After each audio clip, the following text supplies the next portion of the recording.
Now, about Clark.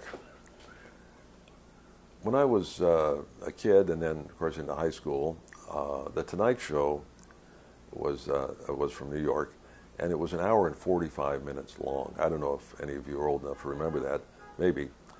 And for the first 15 minutes wasn't seen in all markets. So they would feature the band during that first 15 minutes. So I always made it a point to watch that. And now the band leader was Skitch Henderson, and he was a big Clark Terry fan. So he featured Clark all the time. And so I loved that. I got to see Clark quite a bit that way, and it was exciting, you know. And so I was a big fan, needless to say. And fast forward now to college. Clark was a guest with my college big band. And on this concert, I played a solo on one tune. So after the concert, I'm talking to him. I said, you know, I really want to be a professional trumpet player in New York, but everybody says it's too hard, too difficult. You can't do it, too much competition, blah, blah, blah. You know, I don't know what to do. And he looked at me. He says, well, you're already a player. I'm like, what? And he said, no, you're already a player. I can tell. There's a bunch of stuff you don't know how to do, but you learn to do that, and, you know, you'll be fine. Then he proceeded to give me a list like that of things that I had to learn to do. And then he gave me another piece of advice, which was great. He said, there's no shortage of people going to tell you what you can't do. It doesn't matter if you're painting your house or whatever the hell it is. People are going to come by and say, you can't do that.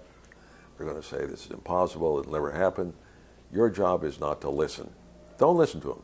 If you want to do something, do it. Decide what you want to do. Figure out what you need to do to make it happen, and just go do it. Don't ask permission. Don't listen to anybody. So, man, that stood me in good stead. I think that was responsible. That piece of advice was responsible for me getting my very first record deal that I ever got. Everybody's saying it's too hard. Don't try for that, you know. Anyway, so Clark kind of, you know, he just kind of propped me up by sending these. It would send like these lessons in the mail, exercises, you know, stuff to do. Send me a letter or a postcard, and it was go over and over. Every so often I'd get one, and I always felt he was just kind of like making sure that I didn't quit or something, you know. And come to find out, he actually did that with other people as well, which is sort of extraordinary when you figure you're traveling. You know, it's kind of hard to write a letter and find a place to mail it. You know, this is pre-email.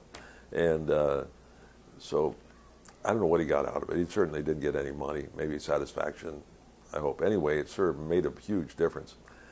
And, you know, later when I was in New York, I also relied on him for advice. I'd call him up, ask him something, or leave a message.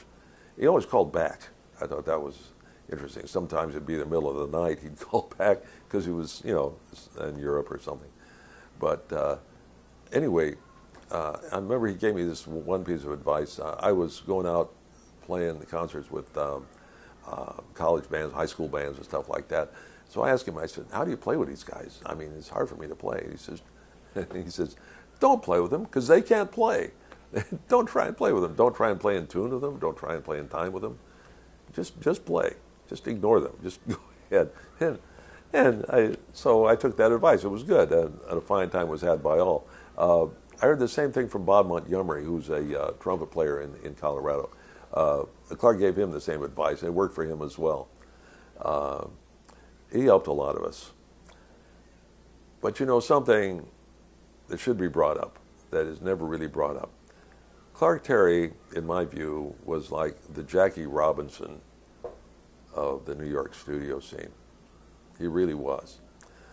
He was the first black guy, the first black horn player to be in the studios. I think Milt Hinton was the first black guy to actually be doing that sort of thing, but his connection was mostly through Jackie Gleason. Clark Terry was the first guy who was just in the studios right across the board. Didn't matter who it was working for, whatever. And and this came up because I was asking him one time, how do you deal with stage fright? You know, how do you deal with all that pressure playing in front of a lot of people?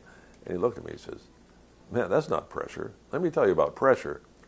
He said, when I got in the studio, the first 2 years I was there, I didn't make a mistake. For 2 years, I didn't make a mistake, not one. He says, because I wasn't playing for me, I was playing for the people that were going to come after me. So I made a mistake.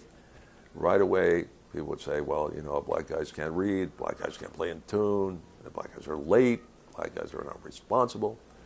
He said, no, 2 years, I didn't do that. And there, at that point, he was accepted. And I talked to Snooky Young some years later, and he said the same thing. He said, man, Clark saved me. He got me off the road, you know, and he said, start doing, you know, 6, 8, 10, you know, 6, 8, 10 dates a day. It wasn't nothing, he said. And you think about it, for Clark to go a couple of years without ever making a mistake must mean he was an ace reader, great chops, consistent, could do styles, play in a section, all of those skills, highly, highly skilled individual, plus the character. There's probably never going to be a Ken Burns documentary about that, but there should be, I think. So I'm going to wind this up here. This is going on a little long. So my last thing is just something that kind of gives you perspective on how long Clark has been around. I was talking to him, this is a few years back, I don't remember, not that long, but it was a while.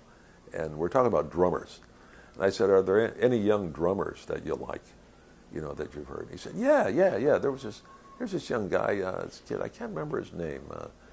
He's going, so I start providing names, you know, Pharaoh and Akloff and all these young guys, you know, and name it. No. Oh, you know who it is Hank's little brother.